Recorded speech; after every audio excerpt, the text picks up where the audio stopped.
Tonight, on Year of Our Bozos, welcome back, Motorsport 101.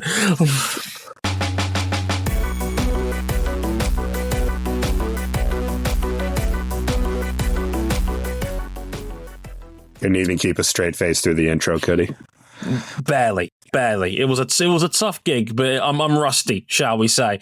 Hello, everybody. Welcome to what we call season review season here on Motorsport 101. And Merry Christmas, everybody. Merry Christmas, season's greetings. And I hope you guys all had a lovely, lovely festive period. I'm your friendly neighborhood host, Dre Harrison. Glad you could join us over this lovely time of year. And to review some bikes is the part of our next two episodes, three, technically speaking, of our review of the year. First up will be our MotoGP season review, which is going on right now, which is why you're here listening to us. We've got our F1 season review, which will be out probably around New Year's, and then the 9th annual Motorsport 101 award show. Oh, I'm looking forward to that one. That's going to be a fun one. I have the nominee list already in front of me, and there is some fascinating contenders this year. Let me tell you, you guys are going to be in for a treat. Joining me to review some bikes over the next, let's say, hour and a half or so. First up, Mr. Cam Buckley. Season's greetings, good sir. Hello, everyone. Now, this show was supposed to be recorded last Sunday. I regret to apologize to our lovely listening audience. I was in a crash. I was in a car crash. Someone decided that red lights were merely optional. And when I say lights, I do mean plural. And we T-boned them. I'm fine. My mom is a little beat up, generally speaking, fine. That's why this show is being recorded so late. Before I absolutely eviscerate Honda for everything that they have been on two wheels this year, I do have to shout them out. They build a tough car. It did its job. Unfortunately, that car is probably no longer of this world. But I'm here. And other than that was probably the best part of my week this Christmas. So I'll talk about some bikes, and incredibly, thanks to our new guest appearing on this show, I'm not going to be the most depressed person on this show about their manufacturer. Isn't that right? Yes, also joining us on the show, Merry Christmas to our one and only Mr. Ryan Erik King. You joined us at a wonderful time, sir, and not just because it's Christmas. I'm so glad. I can't wait for my Christmas present. This is so great. You guys didn't tell me what I'm getting, but I'm going to find out real shortly. He's opening the box. It's 2.9 billion euros in debt. Oh no! This is a reverse lottery. Yeah, about those Euro millions, King. They actually go both ways. Who knew? We got to get the money from somewhere. Bad luck, it's you. And more specifically, your biking brand of choice, Mr. Day One KTM Stan, as he used to nickname himself on our very Discord server. My man is going to be going through it. And we'll explain why in the next few minutes. But yeah, while King rattles his box, hoping there's secretly another present in it, I'll tell you the places you can find us real quick. We're on youtube.com/Motorsport 101. We are on Facebook.com/Motorsport 101. We're also on Twitter on Elon Musk's failed business investments at Ryan Erik King, at Dre Harrison 101, and at C Buckley 917. I think we're all pretty much the exact same usernames as well on the other place. Good Twitter, blue sky as they call it these days. All our usernames are pretty much the same, except mine. Just chop off the 101. You'll be fine.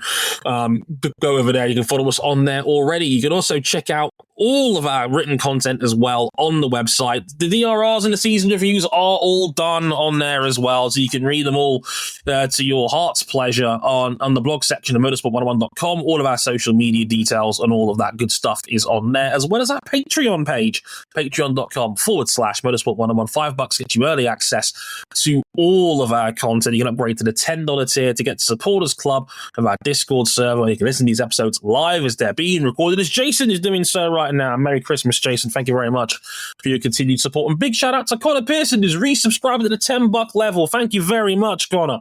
Much appreciated, sir. Thank you for your continued support, my friend. Much appreciated. Right, no more messing about. Let's get into the mess that was MotoGP's 2024 season.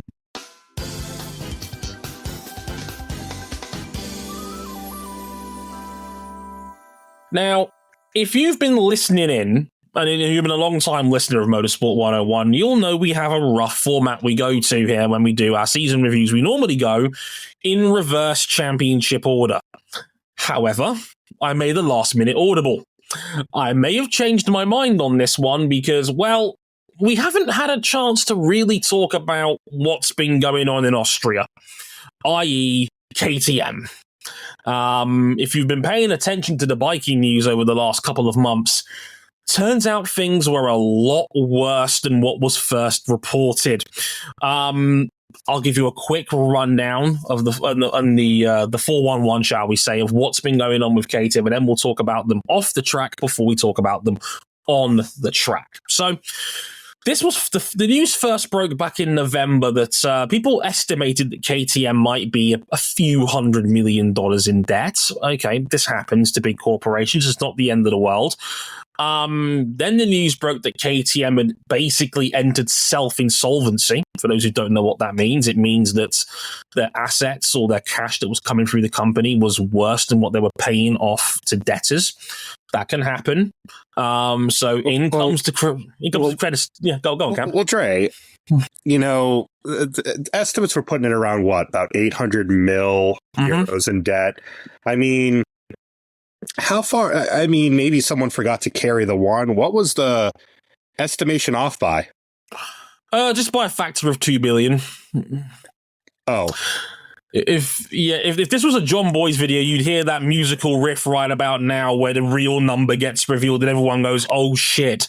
It's actually 2.9 billion euros in debt. And, I remember reading that on my eye in the Autosport office and my eyes almost rolled into the back of my skull when I first saw that figure. I was like, holy shit. Okay. Billion with a B.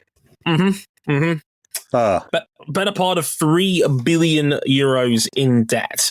Now, you may be wondering, how did KTM get to this point? Well, there's a couple of reasons. Well, number one, they outkicked their coverage. They expanded on their production a lot because there was a little bit of a mini resurgence in bike buying around 2021, 2022. A lot of people who'd been furloughed, had some extra cash during the pandemic, had a lot more disposable income from money they'd saved by not being at work. So they splashed out and bought some bikes. KTM thought, cool, this sounds great. Let's ramp up our production so we can build more bikes to meet this demand. Thinking the good times would never end. And then 2022 happened, and then there was a global recession. And all of a sudden, people don't want to buy bikes no more. Who would have thought it?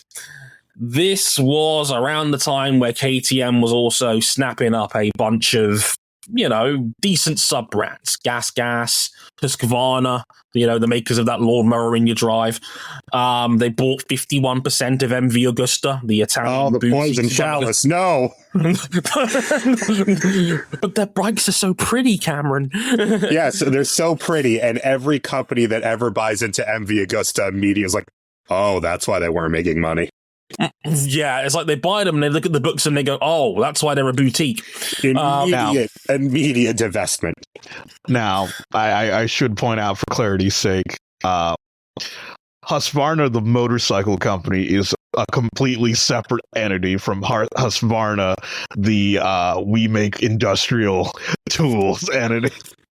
Yeah, they do. The biking division is separate, it's worth pointing out, but they've been racing in Supercross, dirt bike racing, and of course they also race as a sub-brand in the MotoGP ladder, more specifically Moto 2 and 3.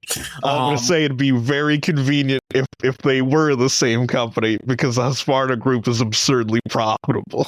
Mm-hmm. Yeah, the tools bit does very well. Yes, I think we have one of their chainsaws. It's great. Yeah, good. I've heard good reviews about their industrial tools. Anyway, this was at a time when KTM was expanding their production as well as buying a bunch of sub-brands. They bought 51% of KTM and were in the middle of paying, 51% of MV Agusta, and they were basically paying off the loans taken to fund these purchases and fund this expansion effort. All of a sudden, no one wants to buy bikes anymore, and all of a sudden, KTM are now sitting on a fleet of dead stock. To our count, it's roughly 120,000 unsold bikes across their inventory. Is that good? It ain't great. And then you read that, all those bikes are currently calibrated to Euro 5 emission standards, and Euro 5 Plus is coming next year. Yeah. Which means those bikes are either going to have to go to the scrap heap or going to be retrofitted to meet those new emissions regulations, which costs money. Money, Cam? Costs a lot of money. Yeah. And then it's either a convertible, but they're all getting scrapped. Either way, it's a lot of dead money. It's a lot of dead money. And then they also have a major recall for a huge number of their 890cc bikes because they are suffering crankshaft failures. Yeah. Which, of all the parts in your engine that you don't want breaking, crankshaft is right at the top of that list. Yeah, you don't want a broken crank. That's about as bad as it gets. So what we're saying is that they're 2.9 bill in the hole, with more debt on the way. Most likely, yes. It's not great. The creditors have been bought in. You may have seen the story earlier on in the month saying that KTM are about to pull out of MotoGP. That was not quite true. It was a statement from the creditors that had been coming in to basically look at the company's finances and recommend a course of action. They recommended pulling out of MotoGP. Well, here's the problem, Dre, is that KTM can say, well, we're not pulling out all day. But the creditors are the ones trying to save the company.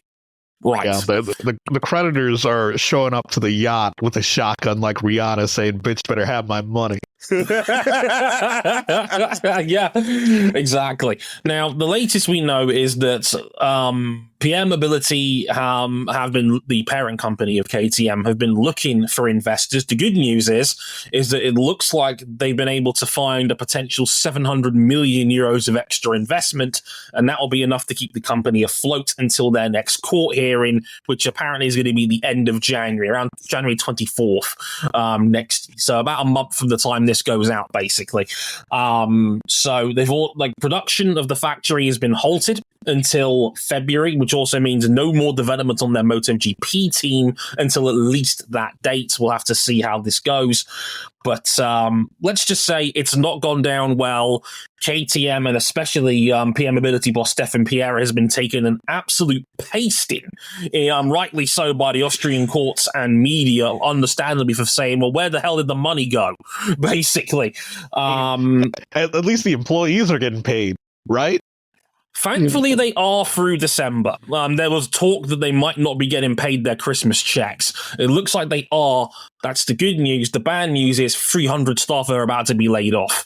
The lucky thing was that apparently it was going to be 500 at first. They've actually managed to chop it down to just 300 for now, which I guess is good news. It's a bit like finding a gold nugget in the middle of a hurricane. It's good news is relative, and it is better news than everything else around the company right now. Yeah. So here's the thing. So people have been asking, well, what happens now? Well, Austria. The good news is Austria has approved the restructuring plan that KTM has proposed.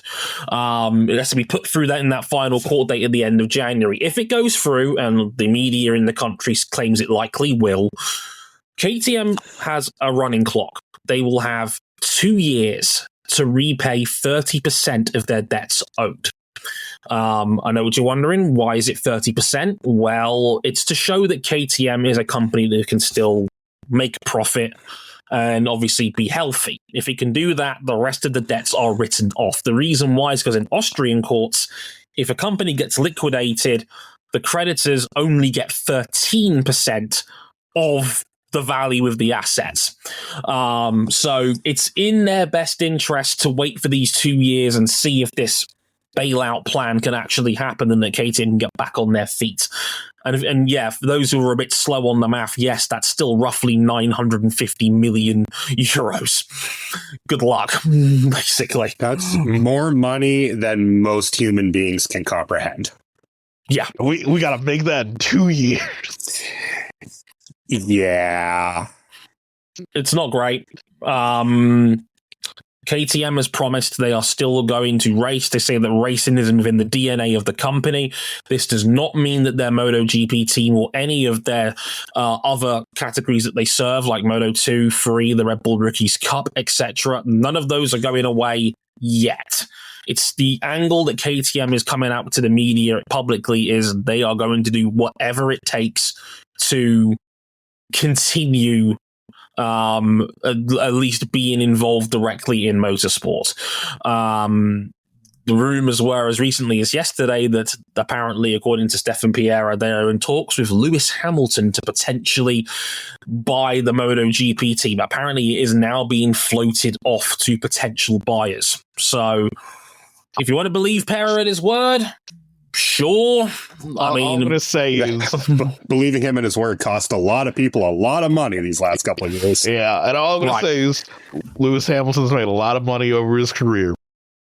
That is still not enough to buy a MotoGP team. Right, that is still going to be worth comfortably eight to nine figures. That's not cheap. Even if you were getting 50 cents of the dollar on that, given where they're at as a company right now, that's still bucket loads of cash. And I don't think Lewis is got that kind of money.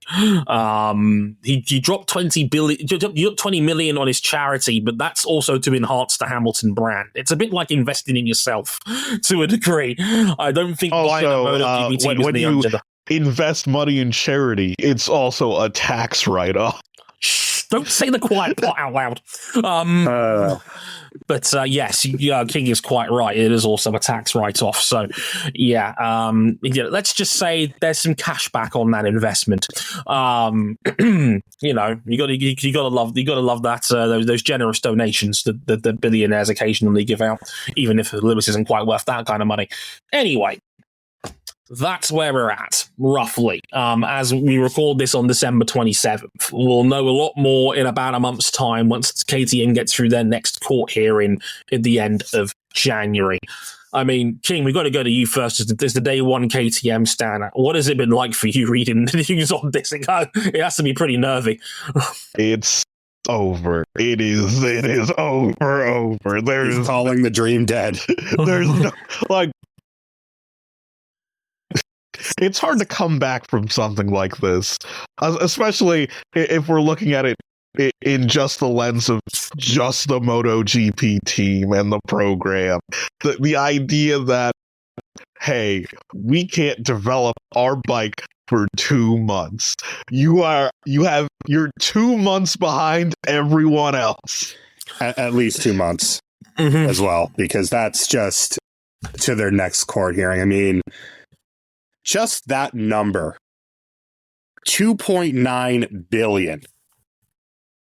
Companies don't go down 2.9 billion anything. It's astonishing that they were able to keep that quiet for so long. Like the first rumblings of this were in September, and that was when Simon Patterson, credit to him at the race, first reported the story about this and talked, and he pointed out how badly they were doing on the Austrian Stock Exchange and the fact that they were down about 85% because. And it's a classic stock market dropper, failing to meet sales expectations. All those dead bikes that they can't shift. A lot of people complaining, a lot of bad customer experiences, a lot of it adds up. And you don't just go 2.9 billion in debt overnight, though. That's what's alarming to me, that, this was under wraps for so long.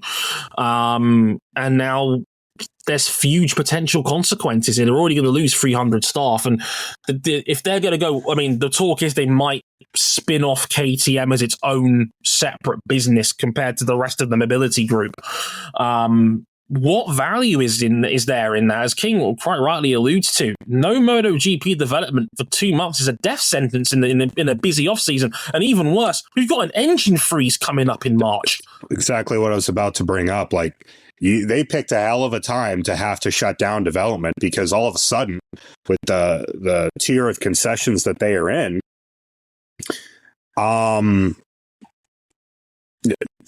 they're not just losing 2 months of development. They might be losing years of development going into our next engine regulation set as a result of this. Mm-hmm. And that's before you get to the fact that, you know, you're up against Ducati, who have that Volkswagen Group money. Oh, yeah. You are up against Yamaha, who have Yamaha money. And, you know, end of sentence. Not that it's done them any good. You are up against full-blown automotive groups, and your group is about to potentially go under. Even if they get spun off into a separate brand, they're going to emerge a very different company to the one that has been present in MotoGP the last, you know, their whole entry. And the mobility group only owns 51% of the KTM brand. The Indian bike firm Bajan owns the other 49. Like, if they might have to, the rumors are that 700 million investment, part of that could be them taking a majority stake and basically control of the entire operation, which who knows what could happen at that point. If they lose control of the company, what happens then? Well, I mean, we've seen it enough times with Honda and Formula One, right? That one vote on the board was enough to pull them out of F1 right as they were about to hit their most golden patch ever. And yeah, the board, after the fact, emergency leaps back in. Yeah, and that person that made that decision was quickly launched out of a skyscraper window like it was Die Hard all over again. It's just a situation where we don't know what's going to happen to KTM, because this is a near unprecedented situation. We've never really seen this before. When Suzuki pulled out of MotoGP just 2 years ago now, they were still a healthy company overall from a large big picture perspective. Yes, they were hurt by the Dieselgate scandal, and we all know that's kind of the reason why they pulled out of bike racing. One of many, but they still, there was no talk about Suzuki entirely shutting down as a company altogether. It was more, this is a cost saving measure. This is a huge multi-billion euro company that's on the brink of collapse. Like MotoGP could be down 2 manufacturers in the space of 4 years because as other people smarter than me have pointed out, most likely a lot of 25 and 26 has likely already been paid for KTM in terms of... Yeah, in the short term, KTM is here. KTM's going to be here this coming year. They're probably going to be here 2026. Beyond that? On that, again, the company's 2.9 billion euros in the hole. And they got to pay a third of that back in that 2 years. That's still $1 billion, Trey. While still taking part in the biggest bike racing series on Earth, which costs anywhere between $50 and $100 million a year to normally take part in. And that's effectively supporting 2 factory teams, because they more or less treat Tech 3 as equal in terms of support, in terms of parts, in terms of development.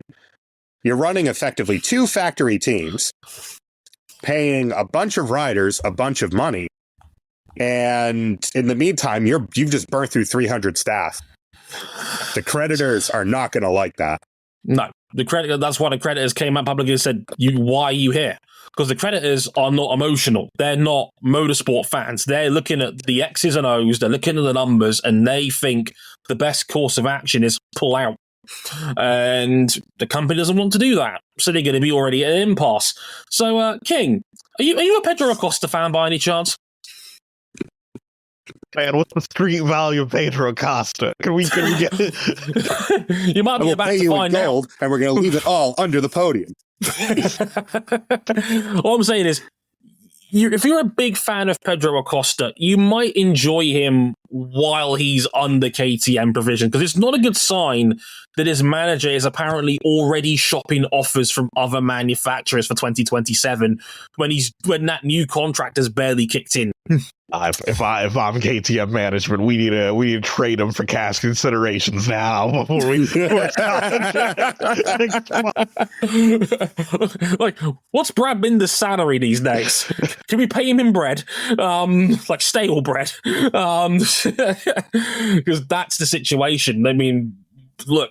It doesn't take a rocket scientist to figure out as we drift slowly into the actual KTM on-track performance. The obvious standout of KTM's 2024 season was the rise of Pedro Acosta, who was incredible. 6th in the championship this year, pole position in Japan. Like, there was only 3 riders not on the Ducati had 1 podium finish or more this year. Pedro had 5.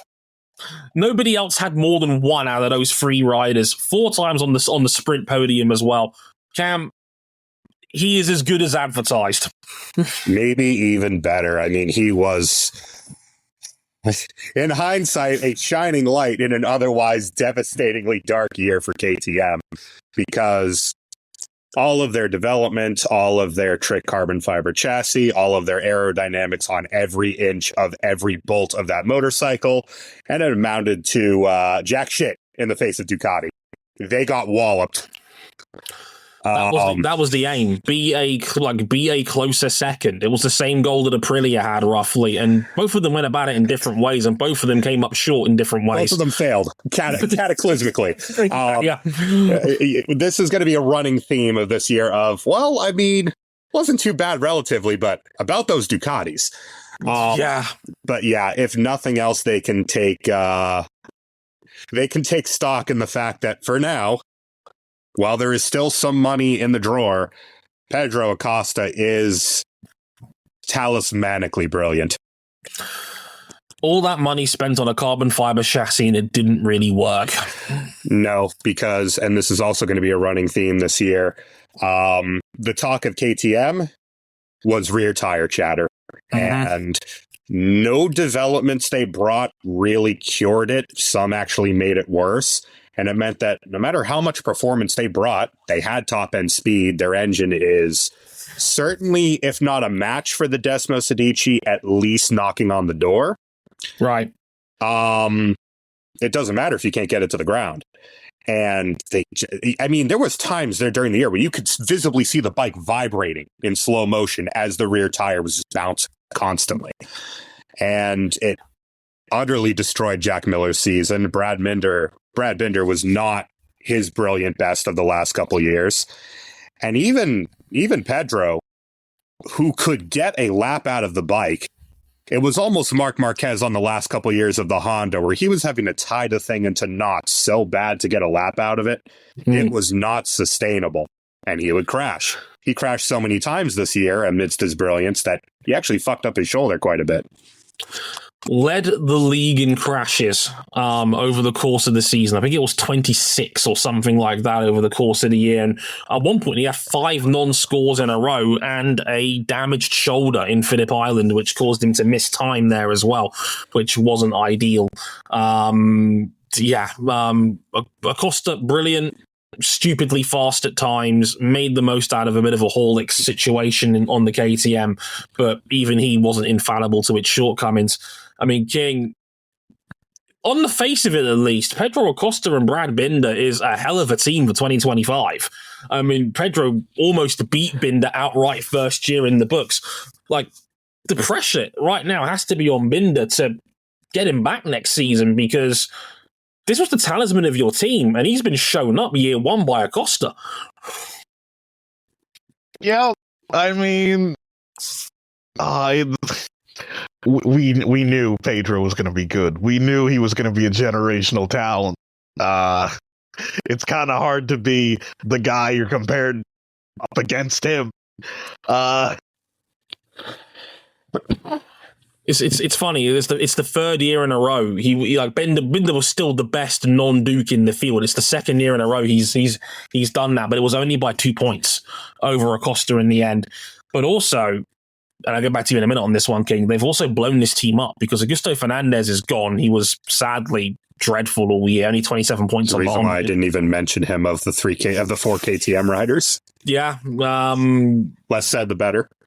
I remember him doing an interview with Crash.net where he said, we still didn't have a base setup for the bike in September. Okay, Dre, pause. Mm-hmm. How many years have we been saying this about KTM? About half a dozen now. All of them? All of them? More or less. All this development and all of this, I mean, that development's out the window now. You're $2.9 billion in the hole. Still can't believe that number, man. Yeah, it kind of like God, it overshadows everything else. Like, yeah, they have a great rider lineup, but when it comes to paying them, because Augusto Fernandez is gone. He's now going to be Yamaha's test rider for next season. Jack Miller, who was a credible good rider in his own right, was dreadful this year, 14th in the standings. He's now gone. And now you've brought in arguably 2 of the 4 biggest free agents you could have gotten. You've got Maverick Vinales and Enea Bastianini in for next year. Enea and Maverick going to Tech 3 KTM for next year. And it almost feels irrelevant now because of their financial burdens, because on paper, they have the best 4-rider depth chart in MotoGP, comfortably. They might have the best rider lineup in the whole class regarding manufacturers, and it basically doesn't matter. But where it still doesn't matter, it feels, is that they keep spewing parts at the bike, but they never put a base together. So there were races where KTM were knocking on Ducati's door, especially with Acosta, rarely with Binder. And then there's other races where they're fighting with the Japanese Cup. Mm-hmm. And and it's not track dependent layout in terms of layout. It's not condition dependent. It just happens. Mm-hmm. And we've been saying that since KTM joined the sport. It's like they're so obsessed with development and tweaking and fiddling with the bike that, and with this, we're going to get to this with a couple manufacturers during this review. Just what's faster, a bike that you don't understand or a bike that you do? KTM never seems to understand their own bike. It's a growing concern that even if... How much more does it need to grow if it's been the same problem for like 8 years? Well, yeah, and when you put it like that, you're right. And they haven't really got... At this point, they really haven't got an excuse on rider talent. They have a generational talent in Acosta. They have... Look, the worst rider in their setup is a guy that's the only rider in history to win with 3 different manufacturers in the MotoGP era, and he has 10 MotoGP wins. And Enea Bastianini's been top 4 in the championship twice. You know, these are really, really good riders you've got now, and it just doesn't matter because if they haven't got a bike they can compete with, and that's been the story with KTM for over half a decade now. And of course, anything I say now almost doesn't matter because they've got that financial storm cloud hanging over their head, and we're now going to be sitting here now for the next probably 2 years wondering, are the wheels going to fall off this thing entirely? Are they going to be able to figure out a business plan that can get them to recoup €1 billion of losses? And if they don't, what happens then? Yeah, and like how they save themselves? Theoretically, like, obviously, it most likely won't happen, but they could completely run the table next year, 1-2 every race, win the championship, but KTM can't find the $1 billion and they have to fold. Yeah, like Dre, the answer is simple. If they don't find the $1 billion, KTM no longer exists. That's what's at stake here. But they want their cake and be able to eat it too, because they're going to be spending almost 9 figures over those next 2 years, more than 9 figures combined over these next 2 years, trying to compete in motorsport to get money that way. Put themselves in the shop window. Yeah, because then you've got 2 years to find €1 billion. Well, you're probably going to spend 200 competing the next 2 years. And then good luck developing a bike for 2027 under those economic situations while you're bleeding staff and technical help. Yeah, And they might lose Acosta as well. Like, You're not going to be able to pay your riders. Brad Binder will get a ride if he ends up as a free agent. Pedro Acosta is going to have the sport lining up for him. He's going to have the Brinks trucks sponsored by every manufacturer in the sport lining up to his house if he ends up as a free agent. Yeah. Because Acosta is him. He's an incredible rider, and he is a marketer's wet dream. He gets it on every level. We got another concern. Oh, yeah? Mensslaff isn't a motorsport guy. No. The guy running Red Bull right now. No. Red Bull Sporting Endeavours, at least. What happens if he takes his ball home? They're fucked. That's what happens. Because Is that a capital F? Oh, in red letters, bold and underlined. Yeah, because Red Bull would be one of the people that could likely bail them out if they really wanted to. Like, that's been also amongst the news and the stories that potentially Red Bull could bail them out. But Simon Patterson, again, reported at the time, Red Bull have been reportedly pulling back their financial support of KTM's Motorsport endeavours as a partnership. Mensslaff is not what Dietrich Mateschitz was, which say what you will about him. He was a motorsport guy to the bone. He was also a fervent nationalist, and KTM is at its core an Austrian brand. Yeah. Mensslaff, not that guy. Yeah. He's a football guy. And I mean, with the rumors swirling around with Ducati and Red Bull, because, well, we all know who signed up for Ducati next year. I mean, none of this is good. No. All of it's bad. There's no silver lining here. There is no, but hey, at least you got this. This is all bad. No development, no money. You're 10 figures in the hole. You've got 2 years to pay it back. 11 figures in the hole. Yeah. And you're now under a 2-year clock to save yourself as a company while also still trying to compete in the most expensive motorsport endeavor you can have on two wheels. At least the Dakar might go all right. Hey? By the way, the brightest prospect not in MotoGP is formerly a KTM guy, and that's David Alonso. Might lose him too. That might suck. Oh, you cash consideration. You are going to need a lot more than cash. How much cash you got? Oh, dear. Let's talk about Honda next on our list. Oh, God. A much brighter situation over there across the pond in Japan. While Cameron Buckley turns into the Joker. You want to know how I got these scars? I mean, looking at the results, it's grim. Johan What Zarco results? Zarco was 17th in the championship. Taka Nakagami was 19th. Mir was 21st. Marini 22nd. He was stone dead last, I think, of all the full-time regulars. I mean, what I put in my notes here was that in shocking news, it turns out life after Marquez is hard. While they marginally improved, the field did so more, leaving them fighting for just minor points. And it had consequences. Repsol divorced them after 29 years in partnership. Suzuki's import of Ken Carucci was demoted to the test team. The riders tried, but to little avail. Stefan Bradl and Taka Nakagami are retiring. Johan Mir crashed in half the Grand Prix, and Johan Zarco was the only rider in either team you could call acceptable. In the words of Valtteri Bottas, what's next? Cam, the floor is yours. Seppuku?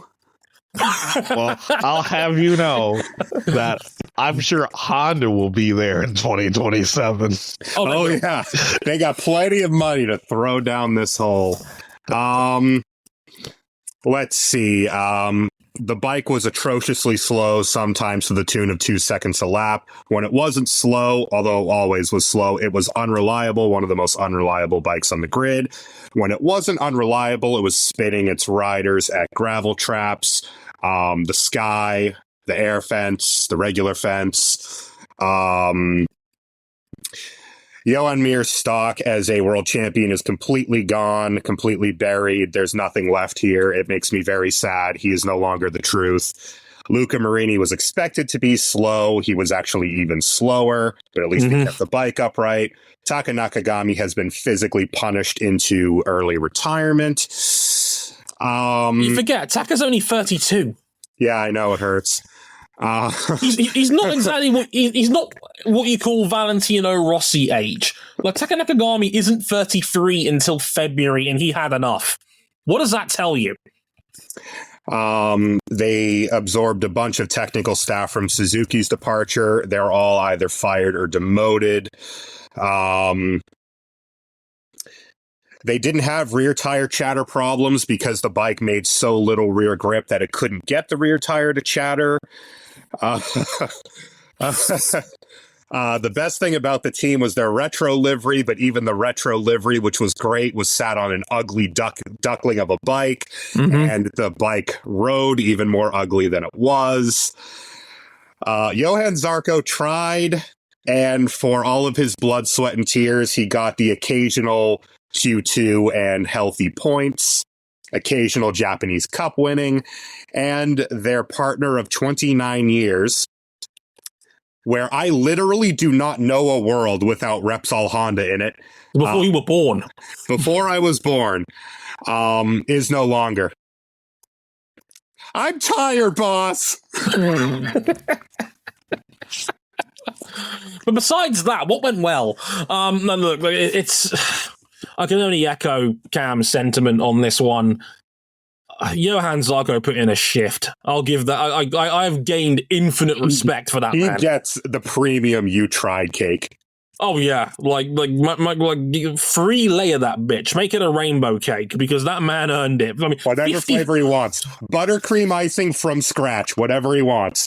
55 points on that heap of junk is miraculous from Johan Zarco. Oh my god! I mean, that boy could ride. I don't care what you tell me. Back to my monologue. They got full concessions, and it did not make a shred of fucking difference. They started abusing those concessions from day one. They had bikes lapping test tracks pretty much every day for the rest of the year, bringing new engines. The top end on the bike is good, which is astounding given how bad they are out of corners. But the engine's a blunderbuss at low speed and is hard to ride. And, I mean, they had a big upgrade package late in the year, brought them maybe 3.5-4 tenths a lap.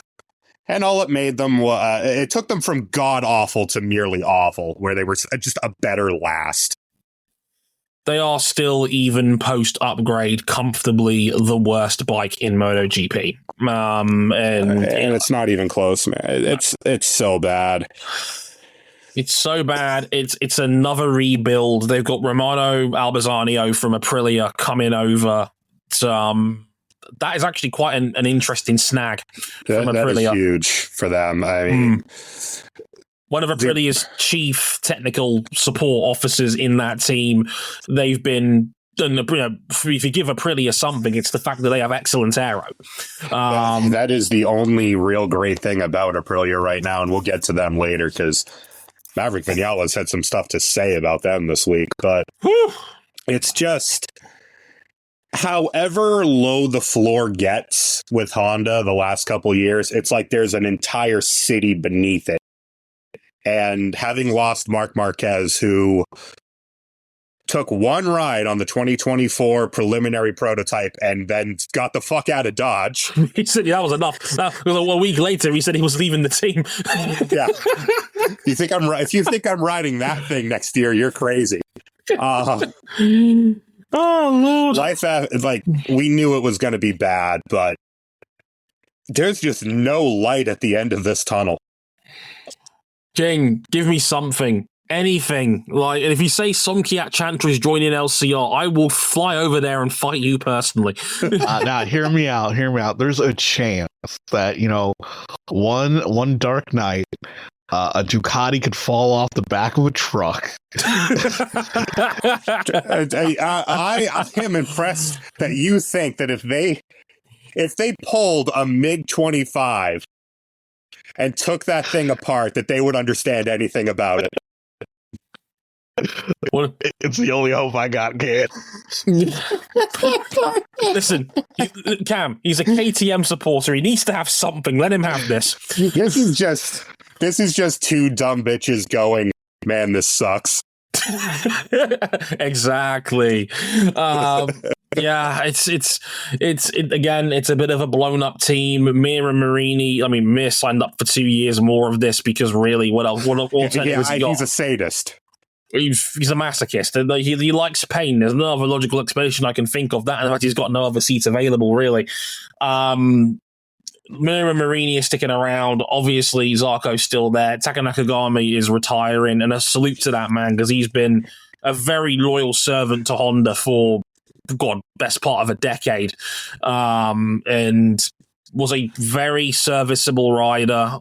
You know, was their guinea pig for a lot of their testing materials and trying to figure it out. But again, what does it say that a man who's only 32 years old didn't want to do this anymore? Which just kind of says it all, really.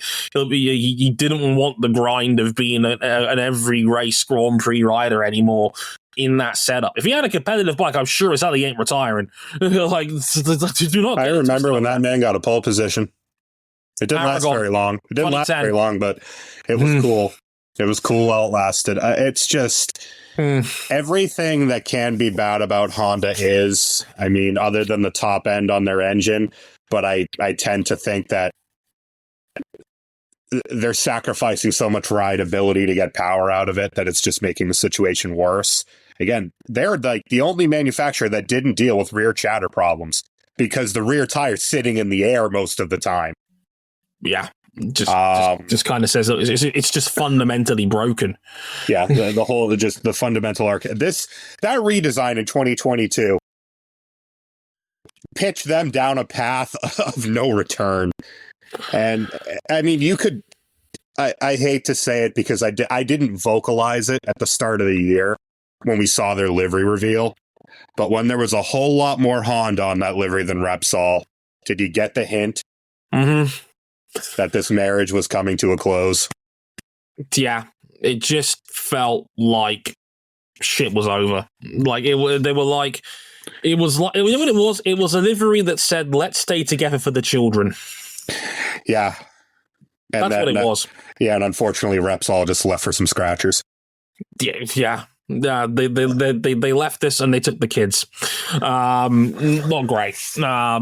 They're gone. Repsol are going to just be a general MotoGP sponsor around racetracks and the paddock. They're going to likely, obviously, want to sponsor their oils for when the sport goes to sustainable fuels in 2027 as part of the new regulations. It's going to be 100% sustainable fuel, so that'll be interesting to see if they end up anywhere else. But yeah, Honda, a garbage fire, which is still ongoing. Yeah, I think they should try oval pistons. It was better then. What does that say? Should we meet the neighbors? Next door to Iwata. Hello, Yamaha. And, well, Fabio Quartararo was 13th in the points.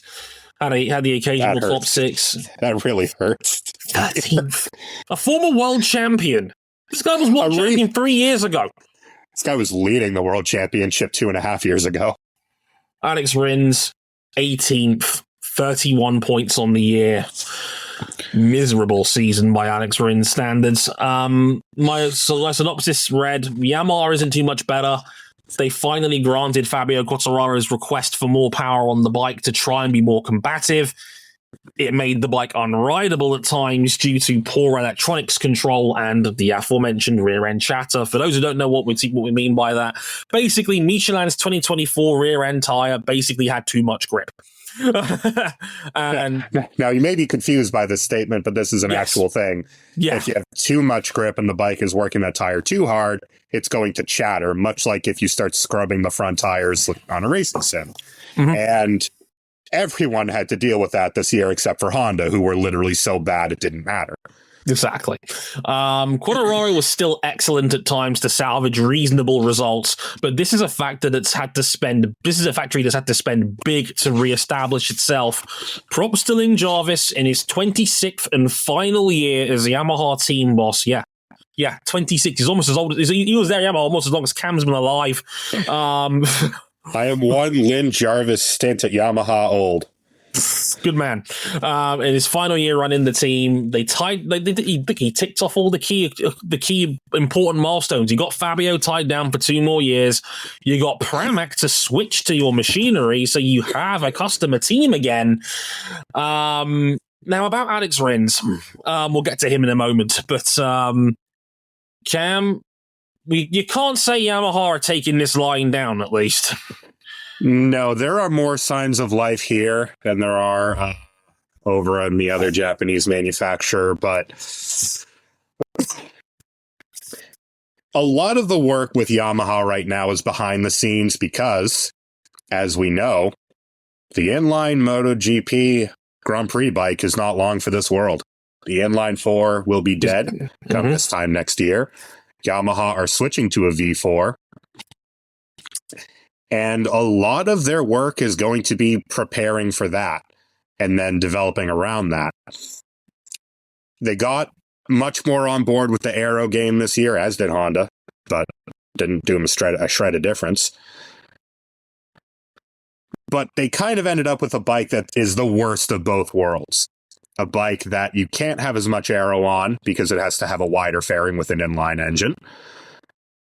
That still wasn't very powerful on the top end because an inline engine inherently cannot produce the power of a V4, while also spinning up the rear tire constantly because with the liberties that they've been able to take over the years with their designing around the inline 4 and designing around the rear of their bike, it just can't get the power to the ground. So they completely shed all of their rideability and their ease of use that has defined the Yamaha M1 pretty much since MotoGP became ratified in 2002. That was the one thing we always associated with them. Epic cornering speed, brilliant apex speed, smoothness, and ease of use and rideability. That was all what we associated with Yamaha, and it made that ease of use has been dead for years now, but where there were signs of life this past year, we're all in the hands of Fabio Quartararo, who has been reduced to winning Japanese Cup. Like, they have reduced, in my opinion, and if you don't have this opinion, I'm sorry, you need to have your head checked. One, probably B or C best rider on planet Earth to fringe points. Yeah. I fully agree. I think Fabio is a top 3 or 4 rider in the world. I think the only other guys that are in his conversation are Jorge Martin, Marc Marquez, and Francesco Bagnaia, quite frankly. And the fact that he is scoring minor points most weekends, I mean, he had a couple of top 8s, and I'm thinking, how on earth is he doing that on that Yamaha? I do not understand, but it is wild that it's even gotten to this point. And I mean, King, at least they got all the big stuff tied down, because if they didn't, what would we be talking about? What if they lost Fabio? Then they'd still be better than Honda. But the bar is subterranean. The bar is lower. The bar is lower than Yamaha's horsepower count. Oh dear. But I mean, you'd be left with Alex Rins as your headlining rider, and Rins, dear God, I fear for that man. I think the RC213V took its final pound of flesh out of that man's career, because he has just not been the same since that leg breakage last year. I said before on this, I think I may have said it on this show. If not, I've certainly said it in other Discord conversations. There's a reason why that Alex Rins crash was never aired on the broadcast. Even Dorna, who we all know have a reputation of replaying horrible accidents. So they replayed Francesco Bagnaia having his legs run over multiple times. We've never seen that Alex Rins crash on camera. And And I don't want to. I don't want to. I have no desire to see that because it didn't break his leg. It didn't break his leg, it shattered it. Yeah. He still walks with a limp now, a year and a half later. I mean, God, as bad, if not worse, than Mick Doohan's accident that almost cost him his career, almost cost him his leg. I am worried that we are in the death throes of Alex Rins's career as a result. And he is so much better. And I mean, I spent a whole year criticizing the hell out of him that second to last year at Suzuki, and it was bad. But let's not forget, when he closed out Suzuki's stint in MotoGP, he was putting boots to asses every weekend. And that feels like so long ago now. Had their final win in MotoGP racing, as we know it, as of 2024. He was the last person to win on their bike. He won on a Honda, on merit. No shenanigans, no bullshit. He won at Kota on a Honda. Like, it's... We know how good that is. And the bike broke him for it. Yeah, the Honda was like, no, you deserve punishment for that. Yeah, and he's never been the same rider since. I fear it's a worse situation of what Frankie Morbidelli is as a rider right now. We all know the story of Morbidelli, who was a championship runner-up in 2020, tore his ACL in 2021, and has never quite gotten back to the level he was in 2020 since then. And it's been 4 years now since that, and he still isn't the rider he was in 2020. And I'm not, even Frankie admits he doesn't think that guy's coming back. And he's had a couple, we'll talk about it more later on, but he's had a couple of really horrible accidents since then too. But they need to get something out of Rins, because if not, who's salvaging him? He's already ridden for 3 different manufacturers in MotoGP, and well, one of them, the one he was friendly with, is gone. Another one he didn't want to ride for and broke a contract off a year early to go to Yamaha, and the other one he's now an anchor for at the moment. It's not good. It's he's staring down the barrel here career wise. And I don't really think Yamaha is right now with them in such a transition period. I mean, let's not underestimate this. They are doing a hard reset on their bike for the first time in about 22 years. And they have to. Even when Rossi went there and he and Burgess retooled the M1 for 2004, it wasn't a reset like this. Not even close. The whole engine's being turfed over, and the whole aero kit's being turfed over. The whole thing, all new frame, all new engine, all new everything. But they're starting from zero come mid-2025. And I mean, the last time a manufacturer really did that to such an extent, probably Ducati going into 15. And it took them a long time to truly hone that bike into the wrecking machine we are all subject to now. Yeah.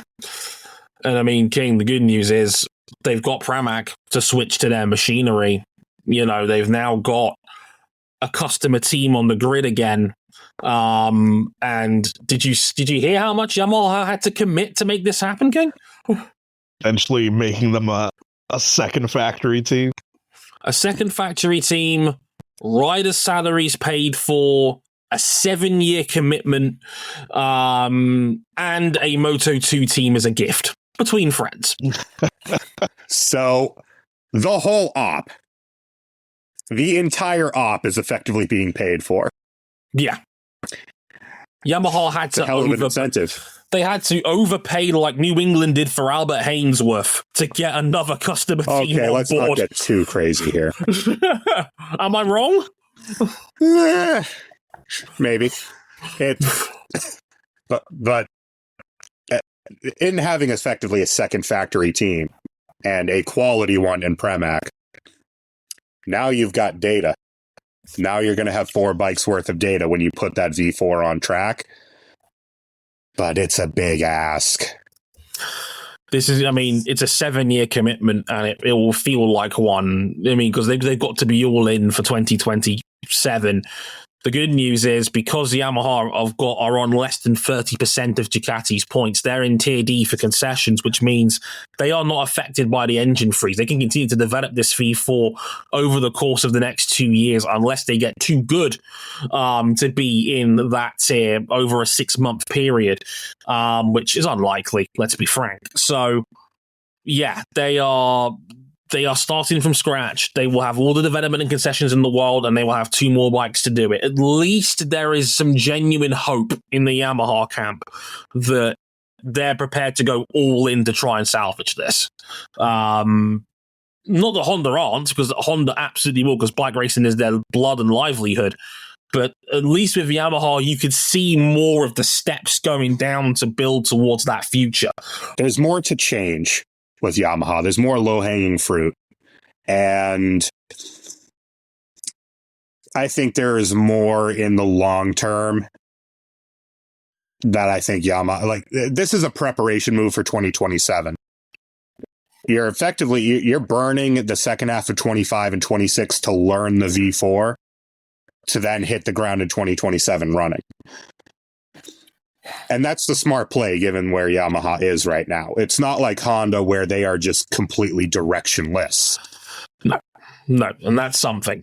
How much that is, we'll have to wait and see over the next couple of years. Next up on our list is Aprilia. And Aprilia are kind of in a weird place. They were third in the manufacturer standings. Look, they were the only manufacturer not named Ducati that won a Grand Prix this year. We'll always have Maverick Vinales rising. How many did they win? 1. It counts. Well, nobody's perfect. It's 1. Look, they won COTA the same weekend it was announced that Liberty Media was going to try and buy the sport. This is good. Variance. You know, we said goodbye to Maverick Vinales and we entered Batmav. It's a cool nickname, right? King, tell me it's going to catch on. No, it's not. It's fuck. Well, it's not going to catch on at Aprilia because he left. Well, yeah. Okay. Yeah. We'll cut to the chase here.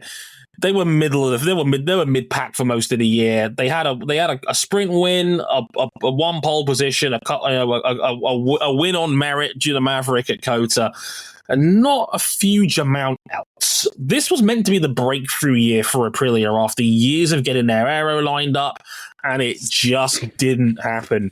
Maverick's brilliant Austin win was a mirage for yet more rear-end chatter problems, overheating of parts, and lacking the mechanical grip to beat Ducati. Trackhouse was their new second team, and they were fine, but the inexperience and lasting damage from the RNF Yamaha split showed. And as a result, it's all changed for 2025. Aleix Espargaro, their talismanic rider that got them here, is retiring. Maverick Vinales is heading to KTM, and Miguel Oliveira is leaving to go to Yamaha. Inheriting a grumpy world champion in Jorge Martin is a great pull with the number 1 plate, alongside Marco Bezzecchi and Ayagura going to Trackhouse. But if your bike is still a distant second to Ducati, what's the point? And that's kind of where I want to hit this from, Cam, because Aprilia was still fine, relatively speaking. I'll check you on that. 3rd best. Because the 2nd best was still last year's Ducati. True. It's weird with Aprilia because it's like everything about KTM other than the devastating financial consequences. It's like everything about KTM's inconsistency amplified to 10, where when the Aprilia was good, I mean, Maverick Vinales was making shapes around COTA. That bike was carrying just flying. Extraordinary speed, and that is a product of them having debatably the best aero package in the field right now. They showed up to preseason testing with an exhaust-blown diffuser on a motorcycle. I think he shit himself when he first saw that. Fucking Adrian Newey, be still my fluttering heartstrings. But yep.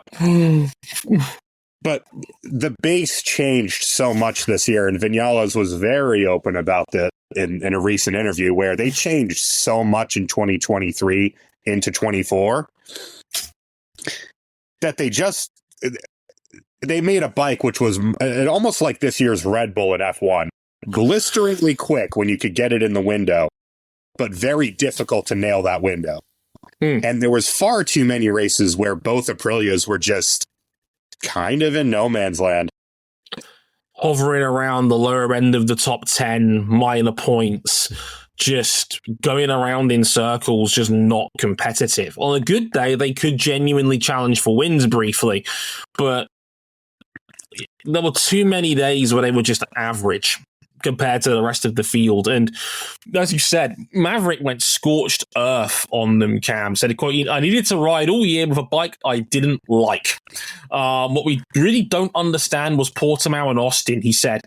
Those were Maverick's two strongest rounds of the year. He won the sprint in Portimao, was going to be right up there. He didn't win the sprint in Portimao, but he was going to be second, but his bike's gearbox failed and it threw him off the damn thing. But that's another thing as well I didn't even really think about. Other than Honda, they had the worst reliability record on the year. They had a cacophony of mechanical failures. Ride height device failures, overheating of engines and parts, exhausts are not working. They had a litany of bugs and issues to scrape off. And as Maverick pointed out, they didn't understand how they were so good in Austin and so good in Portimao. Their two strongest rounds of the year. Maverick in particular was looking like a title contender after 3 Grand Prix this year, briefly. And then what Aprilia could never work out was, why were we so good here, but then so mediocre everywhere else? By the time he got to Spain, he'd already made his mind up. He was gone. He couldn't stand it anymore. He couldn't understand. He said he loved working with Aprilia. The people there were all wonderful. I mean, and the vibes gave off that impression. It looked like it was a proper family unit there between him, Malaysia, and the Aprilia team. But they were never able to figure out how to be consistently quick.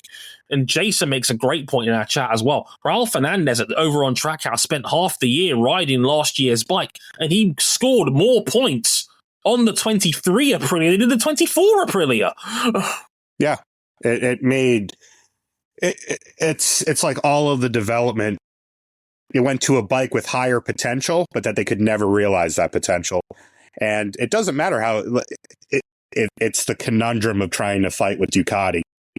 The Ducati is the jack of all trades and the master of damn near all of them. Mm-hmm. And Aprilia might have them beat in terms of just raw aerodynamic ability right now. But the rest of the bike is not up to scratch. And once Ducati cured the rear chatter on the GP24, it was curtains. It was over for everybody. Again. Yeah, I mean, that's why Aprilia from Mugello, like Ducati from Mugello onwards were undefeated. Yeah. And how many times as well did we see, the ride height device also is not really up to scratch. How many times did we see Mav on the front row and just get drag raced down into turn 1? All the time. He still is one of the best qualifiers in MotoGP. On a good day, he was front row. Had a pole position this year. Maverick is still one of the 3 or 4 fastest riders in the world over a single lap, in my opinion. But again, couldn't utilize it. And this is a guy that had 2 sprint wins this year. 2 of them. It was just wild.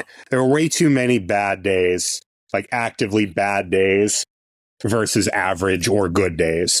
And this is not me dissing Maverick, because this was Maverick's best year in MotoGP since he was a Yamaha rider. A genuinely very good season by his account. But he's gone to KTM. So, which kind of says it all, really. Yeah. I mean, King, what do you make of it? Like, it's sort of, everyone wants to do better. They should have the tools to do better, but the performance really isn't showing. It's too specialist. Like when the Aprilia is on, it's on, and when it's off, it's kind of nowhere. When the Ducati is on, it's always on. It's always on. When it's off, it's still pretty on. Yeah, but Ducati were scrapping in the first 4 or 5 rounds of the year due to their rear end chatter problems, but they were still winning races. Aprilia, once Ducati fixed that problem, didn't get a sniff of a win for the rest of the season. It's that simple. And this is what Ducati separated out into the least the least room on concessions. They had the least room to develop by regulation of everybody, and they were the only ones who were able to cure the rear end chatter. They are the concessions. They set the standard. No one else has gotten to within 60% of Ducati's points total, so they're on the second tier of concessions. Like, Aprilia is still tier C. KTM are still tier C. Like, that's how far behind they are. Like, there's not a huge difference between B and C. Yeah, it's we'll get to Ducati in a minute, but like, they scored 96% of all the points available this year. It's like they're running to more stringent technical regulations than everyone else by design, and yet, like that extra room without being able to the extra room to develop without understanding the bike that you're putting on the road doesn't really get you anywhere. And again, Aprilia changed so much on the bike coming from last year. And last year's bike was not good enough to win a championship, but good enough to build off of. I think they took too big. They tried to run before they could walk. They won 2 Grand Prix on merit last year. No asterisk next to them. It was straight up. No asterisk. They straight up won 2 Grand Prix last year, and I think you hit the nail on the head, Cam. They're too specialized. They were only great in low grip, slippery track conditions like Catalonia and Argentina. That's where they were. That's where they've been at their strongest. When you neutralize Ducati's mechanical grip advantage and you turn it into more, rider and then aerodynamics, Aprilia can knock on the door. They can take the fight to them. When all things are equal in the dry and the Ducati can get all of its monstrous performance to the road, there's just nothing that can hang with them. What did you make of Trackhouse this year, folks? Because, this was their first year in MotoGP. We were all very excited for what they could potentially bring to the table. We like Justin Marks here on the show. They made a big song and dance about the American-based delivery, the buying 2024 spec Aprilias. They inherited a good rider lineup with Oliveira and Fernandez. They should have bought last year's bike. Funny that in hindsight, wasn't it? And they made a big song and dance about they're here for the long haul. They're trying to bring back a sense of Americana back towards bike racing. On track though, bit rough. It wasn't great. Miguel was 15th in the standings. Had one big sprint podium finish in Germany where he was second. That was the majority of his points. Yeah, and by that point, it was already accepted he was already out the door by then. And there was the big will they, won't they ever bringing in Joe Roberts. He's American. They're American. Yeah, Remember when Joe Roberts turned down an Aprilia factory seat years ago? And at one point they were looking at him. Yeah. Well, again, it's weird with Trackhouse because even with everything hanging over the predecessor of this team, because really the bones of R&F Yamaha have well been cleared out at that team. What a shit show that. Remember when that was the most controversial thing? So, yeah, who owns this team? And President Rosario, the Crypto Bros. KTM would kill for some Crypto Bros right now. But now Trackhouse just never stopped spinning their wheels. I think you could sum up their entire year. I think it was Silverstone where the two of them crashed into each other on lap 1. The first time Raul gets this year's bike. Makes me sad. Yeah, they made a big song and dance about building this team around Raul Fernandez and then getting him a 24 spec bike halfway through the year. It didn't roll up till Silverstone, and by that point he was already slower on the 24, and they even took all the aero off for Australia, and that wasn't enough. Well, here's the thing. They took all of that aero off, and there were aspects of the bike that were better, and that's usually not a good sign. Yeah. Not in this era.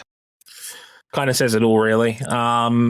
They got Iagura coming in to replace Raul Fernandez, to replace Miguel Oliveira, who's going no longer the surprise. It is the Agura expectation. it's nice seeing that Agura finally realized his MotoGP dream and he's gotten there. I'm really happy for him. Abandon Honda to get here. I was really excited to have him on my manufacturer a couple years ago. Not anymore. Not anymore. Hey, King, like, what have you made of Trackhouse this year then? I mean, as a more of a fan on the outside looking in, are you feeling the Americana with them back now? Or them in MotoGP? No.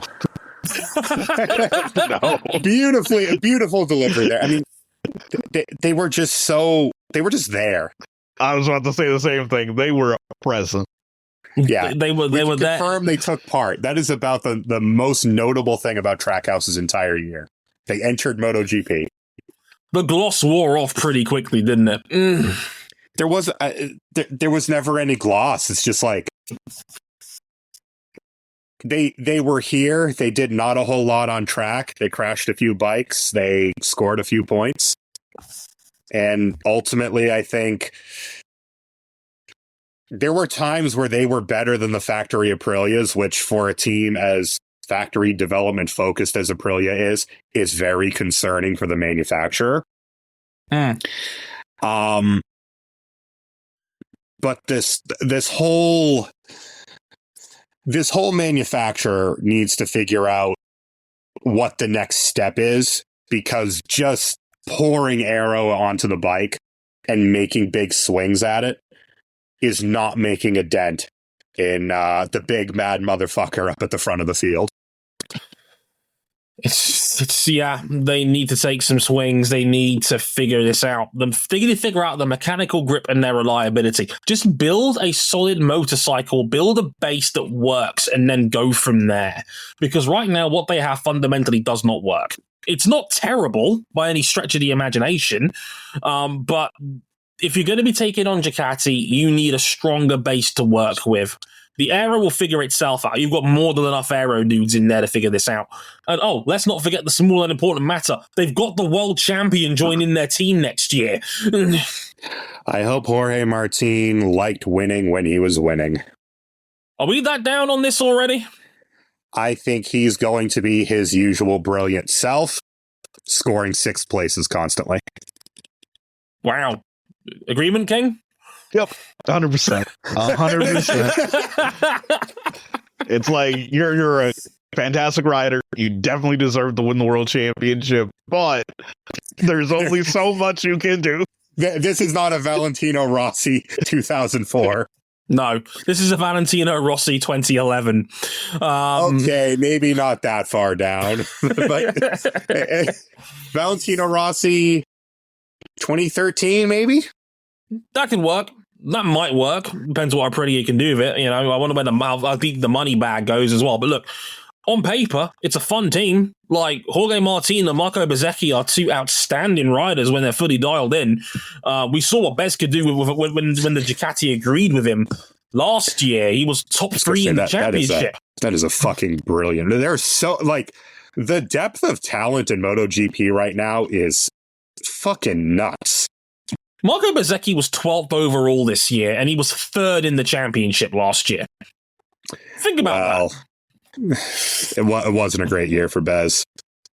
Should we shuffle over to Ducati and start breaking all that down then, shall we? Yes. Let's break down God a bit.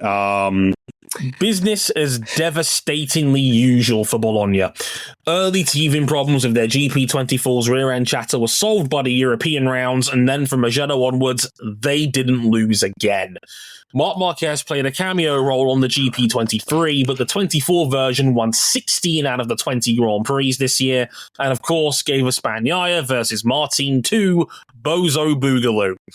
The only questionable element of the team is the management internally.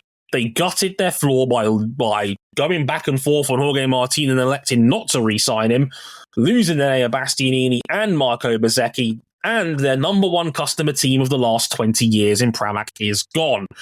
And they're only going to be running 3 factory bikes in 2025 rather than 4, with the third bike going to Fabio Di Gianantonio over at VR46. They should be fine, given they scored a mere 96% of all available points last year. Yeah. That's almost as ridiculous a number as 2.9 billion. Yeah. I think it was 720 out of 740 points as an overall manufacturer. That is nuts. Yeah, I think they dropped something like 20 points the whole year. I'll do the math on that real quick in a minute. But yeah, it's startling. They were even more dominant than last year. Last year, I think it was 95%. This year, it was 96. A Formula One team scored 96 available points on the year. Every inch of their car is getting banned. Yeah. Like Red Bull didn't manage that in 2023, not by a damn sight. Yeah, because Red Bull would need like a 1-6 finish to do that. Yeah, Ducati scored 722 points across the whole season. They only dropped, if my maths is correct here, 3, 6, 9, add another 9, 18 points all season. 722 out of a maximum 740. That's how dominant they were. But, yeah, there is some question marks about their internal management, but they'll be pretty keen to silence those once next year gets going, and I'm pretty sure they will. Well, they sacrificed a few riders, but they must have signed someone pretty good to cause that. Well, let's ignore the elephant in the room. Marc Marquez is in red. Oh, dear God! What have we done? Who fucked up this? Oh, it's Honda. As always. Forget the game genie. They brought the development kit. You had the most Honda devout loyalist, the man that was prepared to die for your brand, and he's now riding it. I almost did. Multiple times. And he's got a factory Ducati next year. You have... Enjoy this moment, everyone. It will be far more vibrant than the darkness to follow. Do you know how many points Ducati as a factory team scored this year? With Enea Bastianini, who is a great rider in his own right. Tell me. 884. It's pretty good. They won the team's title over Pramac by over 200 points. They're pretty good. And they've added Marc Marquez. I'm not joking. Kevin Durant to the Warriors has nothing on this. I'm not joking. They may crack 1,000 next year. Like Durant to the Warriors, Shohei to the Dodgers, Marquez to Ducati. It's in that ballpark, isn't it? I mean, we got to kind of break. What if we took LeBron and we put him on the big three Celtics? Oh, for God's sake. And I know what Cam's been dreaming about over the course of the occasional off-season. No, I got a block by James and a Curry double bang on Christmas Day. Only good thing in my life. Fair. Let's talk about them, this year. They started off the year with minor rear-end chatter problems. They fixed them. They were never headed again. The end. Well, yeah, that was it. What else are we going to say? That was it. I mean, the only really interesting part of this team is the internal politics of it, because look at their results. Bez, the guys on the GP23s, and we're talking Bez, Fabio Di Gianantonio, and the Marquez brothers. 3 of them were pretty mediocre across the year, just a couple of podium finishes here and there. One for Bez, one for Alex Marquez. Di Gianantonio was just a consistent good scorer with a mangled shoulder in the back half of the year. Bless his heart. The other one was Marc Marquez, who was box office this year. The fact Marc Marquez can only be great. Even when he's fucking up, he can only be great. 1 pole position, a sprint win, 10 sprint podiums, 3 Grand Prix wins on a bike that we all fundamentally pretty agreed was about 1/3 of a second slower compared to the 24. People smarter than us have estimated that. Little bit of rear end chatter with the 23 that never really got solved. And also, it was an early year version of the 23. Can't imagine why they would do that. that lacked a bunch of the aero development and the more fun bits that the bike got late last year. Also, they had to kind of take a step back on that bike a little bit late in the year because they went to a very aggressive flywheel design that actually ended up over revving a couple of engines and blowing a couple engines to smithereens. Unideal. That said, it didn't really end up mattering much.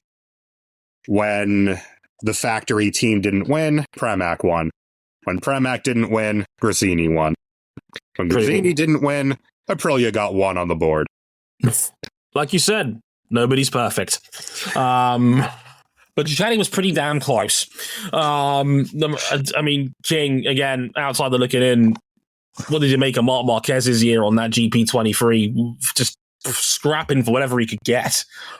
Moving mountains. My guy had no business being where he was on a GP23. That's the overriding impression that I got. And there was always going to be questions and concerns, but you go back to that Valencia test last year with the world's media outside the garage and that first run on that dark blue GP23, and you looked at it and you came back from the first run and he was grinning like a Cheshire cat to the engineers around him in that Gresini camp, and we knew. Yeah. And as King Marquez worshipper here, I mean, it wasn't perfect, far from it. There were portions of this year where the man entirely forgot how to qualify, which is very weird to say about Marc Marquez.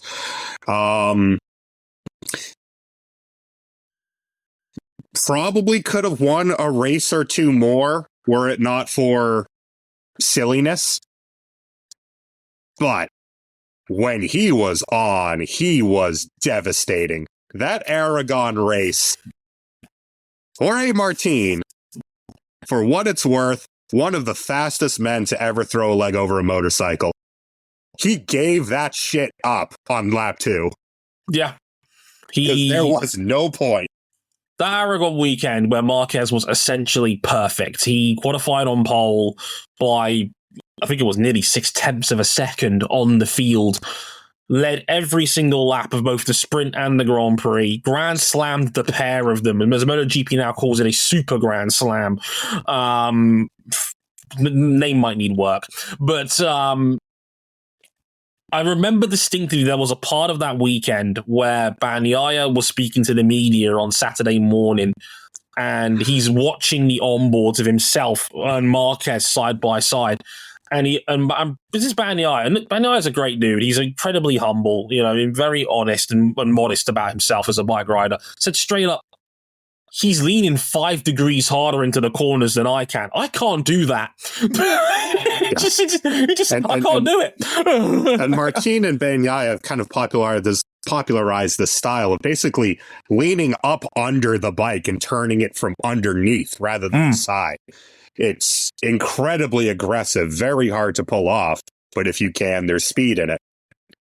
And then there's Marquez, who's just bludgeoning the front tire into the ground. He mastered that body out riding style that has become almost a uniform riding technique of the modern age. Just hang as much as you can off the motorcycle and just steer it using sheer force of will. What Bagnaia and Martin has done has been the next evolution of that same Marquez body out style. But when Marc was on it, again, the world was watching. That Aragon win was his first in over 1,000 days, and it felt like MotoGP's media had just stopped for a minute. We all knew the day was going to come eventually. Although, if you ask Marc, he wasn't sure if that day was ever going to come again. And when it did, it was like the heavens had opened. It was magical. When he was very public about it early in the year, where he was talking about not really understanding how to get lap time out of the Ducati because it's a very different, longer, lower bike than the Honda ever was. Honda always being very compact and front-end focused, whereas the Ducati is a rear tire bike. And that adaptation took a few races. He was solid early on, already beating the other GP23s pretty consistently. But I mean, there was a couple races where he had no right putting that bike where it was. There was the very brutal end of race pass that he put on Bagnaia at Le Mans. Oh, that was someone proving a point. That was filth. That was disgusting, that pass. And then there was him just bringing the entire building down on the field in Aragon, winning in the wet. The round escapes me right now. It was Misano. Misano and Marti. He won 2 Grand Prix in a week. Yeah, after not winning one for a long ass time. Nearly 3 years. Like it was. He went from the long. To do, yeah, but man, it was good. It was good. If he figures the qualifying out, it's over. Well, I mean, it's not like he got off the GP25 prototype and said, "Oh, it was much better." Oh dear God! And then you remember that his teammate next year is going to be world champion Pecco Bagnaia. Is like when was the last time we had a MotoGP team this strong? Maybe 2010 Yamaha when it was Lorenzo and Rossi together. Maybe in theory before Rossi broke his leg. That's got to be it. Probably 2015, 2016. Rossi, Lorenzo, and those two were just throwing haymakers. Yeah. It's one of the strongest teams the sport's ever seen. 8 Premier Class world titles between them. It's a little bit lopsided to one of those riders. True, but you've got arguably one of the 3 or 4 greatest riders that's ever walked this earth, and Bagnaia, who is Ducati's most successful rider of all time now, with 2 world titles and, God, I want to say 26 top flight wins now. Like, it's easy to forget, talking to as you transition to the title fight and how this all played out. Francesco Bagnaia just had an 11-win Grand Prix season and didn't win the title. Well, that's what happens when there is a sprint that you have deteriorated at badly. And a little ditty that we like to call the bozo gene.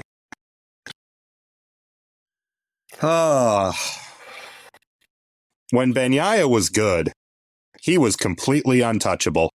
He was rewriting lap records for fun. That's a paying lap, Dre. That Sepang lap was pure, unadulterated filth. Jorge Martin throws down a marker for the ages, and Bagnaia is like, all right. It was the fastest 2-wheeled lap ever at Sepang International Circuit. By some margin. Faster than the testing times that weren't even official. Official or unofficial, it was the fastest ever lap on 2 wheels around Sepang. It was a 1:56.337. I've got it on my notes here. It was astonishing. It was mesmerizing. I almost fell off my chair. I'm so happy that we got to stick with that lap all the way around. TV Direction knew that what was happening was special and stuck with it the whole lap. And it was even more special than we realized watching it. Yeah. To be a second faster than the previous lap record is just... that's the magic. That whole day summed up the magic and the frustration of Francesco Bagnaia, because on the one hand, he can be breathtakingly brilliant. And then 3 hours later, he can tuck the front for no good reason while being second in a sprint and ended up costing him the championship. Yep. How are you so good and yet still so flawed? It's so frustrating. I also didn't mention while we were talking about Marquez, the best part of the season's TV direction. Marquez setting an unbelievable lap on a bike that has no right to be there, and then hard cutting to the Honda garage. Over and over and over again. Alberto Puig got a lot of airtime that he probably didn't need or deserve, but there we are. Shit's hard. I feel for Santi Hernandez. I do. Man's stranded. Come home, big man. Come home. You know you want to.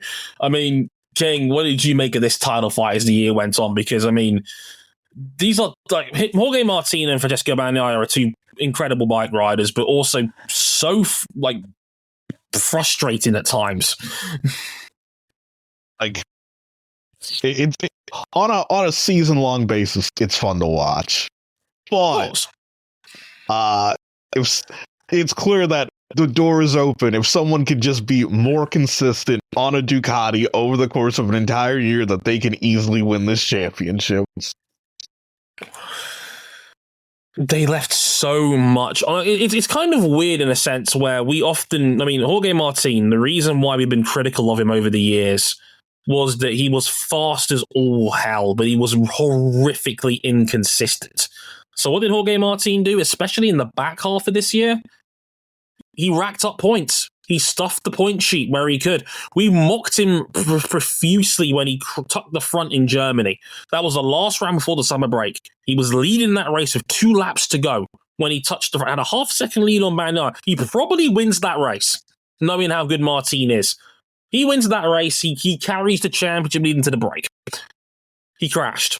Tucked the front. We thought, oh, he's blowing it. Bagnaia's going to win this title again. And then what Martin did brilliantly was rack up seconds.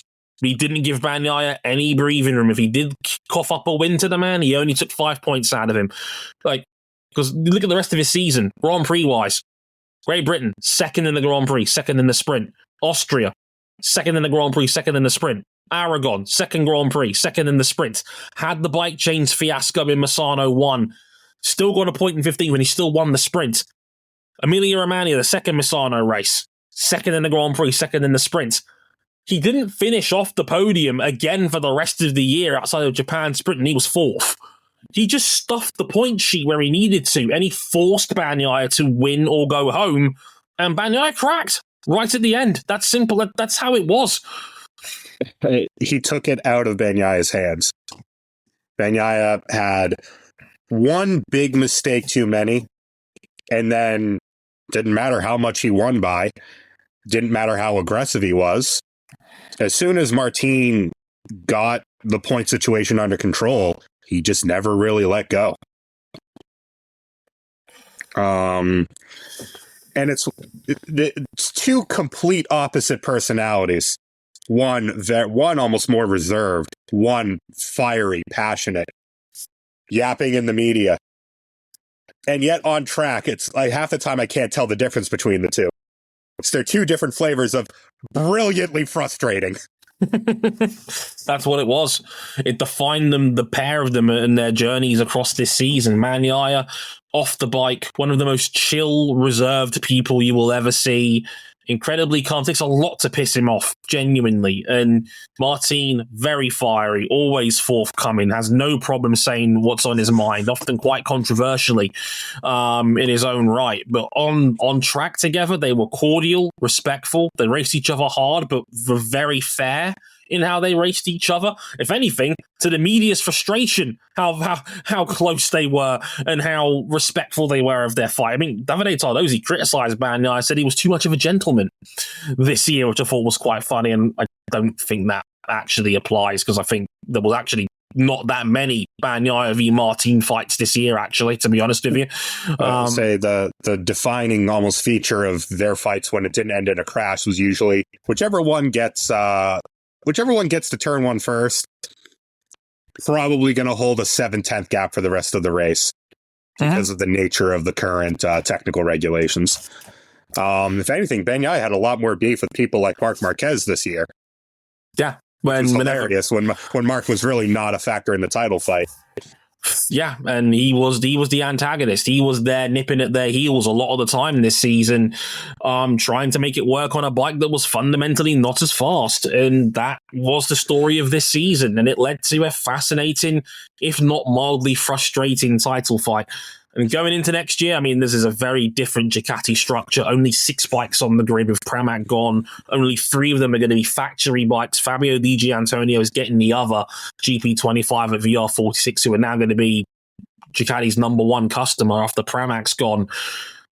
Am I even wasting my time suggesting it's going to be anything other than a factory Ducati fight for the title next year? I think it's a greater question of whether they go perfect on the year. Honest to God. Does anybody beat him? Even once? I doubt it. Maybe Binder bullshit something in the rain. Maybe you get one. Aprilia. Maybe Aprilia comes really good for a race or two next year, but what I'll say is, if the 24 is close to the 25, I think the 24 might nick a win or two here or there. Like, Gigi Antonio is a good rider who can win on year-old machinery. He did it in Qatar when he beat Bagnaia in 2022, or 2023, I should say. So it's possible. I wouldn't rule out the 24 from winning a Grand Prix or two next year. Oh, I'm talking about just Ducati in general. I mean, the 24 was a very big step. The 25 is more a refinement of that. I'd expect the 24s to be knocking on the door reasonably often, just because it's not as big a change to the bike, from Ducati's own words. But geez, there are few death lineups in all of sports more scary than this Desmos Sedici Grand Prix with those two guys riding it. It's a terrifying thought. Like I said, I think 1,000 points isn't beyond the realms of possibility. Bagnaia got to 498 and didn't win the title this year with 11 wins on the year. I think 900 is easy with those two. It could be close to 1,000 points, which for a team would be just terrifying. The only question is whether do they run the table next year? Because right now, in terms of anything not on a Duke, nobody's close. And say in this whole kerfuffle with the losing Pramac and losing Martin, if anything, it's actually taking competition away from them. Because Pramac are not going to be competing for wins on a Yamaha next year. It's not. People need to be comfortable with that fact. I don't think Martin is going to be competitive on an Aprilia. Not from a lack of quality on his side, but because Aprilia aren't there yet. No. And what they've done in a really weird backwards way is kind of shore up the factory against all potential competition. Yeah. It's like they've slammed the door in the field's face. That's just how this feels right now. It's like, well, who's going to stop him? Well, and the next manufacturer down the road is KTM. KTM are now freezing development for 2 months at least, and are going to have no money to pour into the bike to compete. Like, they've got a rider lineup that might be good enough to deal with it. They've got a bike that, if they can cure the rear end chatter, might be able to grab a win or two off of them. But I believe that window is come and gone, my friends. King, any more closing thoughts on 2024 as a year and what to expect maybe next year as we wrap this season review up? I think, whether we personally believe it or not, next year's gonna really cement the opinion that a lot of fans have of Marc Marquez as a rider, because one way or the other. Yeah, one way or the other. It's either he's been the GOAT this whole time, or he's washed.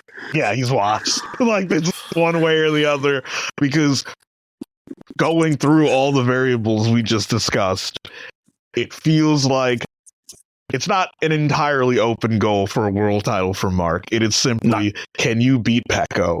Simple as. And we've never had a direct comparison between the two on similar machinery. Not really. This year was the nearest we've gotten, and even then, we know the 24 was a significantly quicker bike. It's going to be a fascinating yardstick. Has Bagnaia really been this good the whole time without getting that confirmation? Because look, nothing but respect for Jorge Martin, and no disrespect to him at all. He's not Marc Marquez. If Marc comes in and smacks Bagnaia around, and I know all the big name journos are saying this is going to be an onslaught next year, I don't believe them. I think Bagnaia will genuinely give Marquez a challenge, but if Marc does hammer Bagnaia home, and he wins he wins a seventh top flight world title with a second manufacturer, we're going to be having greatest of all time conversations. It's that simple to me. I mean, big thing is this year, and it's not a straight comparison. It's not as simple as give Marc those 3/10. But if you do give Marc those 3/10 this year, he wins a lot of races. Yeah. And There was a lot of marginals he didn't quite come out the better of in quite a few scenarios this year that didn't ultimately come through. You give him another 3/10 to play with, and that changes very quickly. I think the bigger thing with Pecco is that Martin was very far from perfect this year. He was very good. He was much better than he was the last couple of years. But the first time of asking where Pecco's really left the door open and someone has performed up to him, he lost the title. Mm. And Pecco knows that. No one's going to know that better than him because he looked like someone just canceled his favorite TV show to finish off the end of the year because it was out of his hands. But he really, really needs to cure the dropsies for next year. Definitely, 100%. It's going to be a fascinating 2025 headlining title fight for next year. That'll just about do it for our MotoGP season review. We'll be back a little bit later on, probably early next week around New Year's, for our Formula One season review. RJ O'Connor will be back for that one as well. Another fascinating motorsport season to get to. Here's a fun one. Oh, yeah? Both of us lost. RJ picked Jorge Martin to win the championship this year. Yeah. I thought I had the safe pick in Bagnaia 3-peat in. More fool me. You know, personally, without him here to collect his trophy, I think we should melt it. Yeah, we'll add it to KTM's manufacturing fund. That might help. You still owe me a die cost, sir. Indeed, I do. We'll work on that. We'll be back for our F1 season review next week around New Year's, and then of course after that our M101 awards show will be a little bit later on in early January. Thank you very much for listening. Big thanks to Ryan Erik King for joining us as he so often does, graces us with our presence to sub in. We love him as ever, and of course Cam as well for joining us. We'll be back for our F1 season review very, very soon. Until then, I've been Dre Harrison, they've been Ryan Erik King and Cam Buckley. Until next time, sayonara. Happy New Year.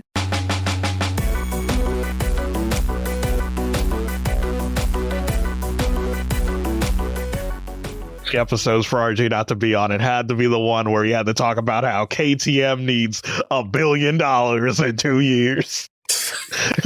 That's all right. Has Honda fixed the bike yet?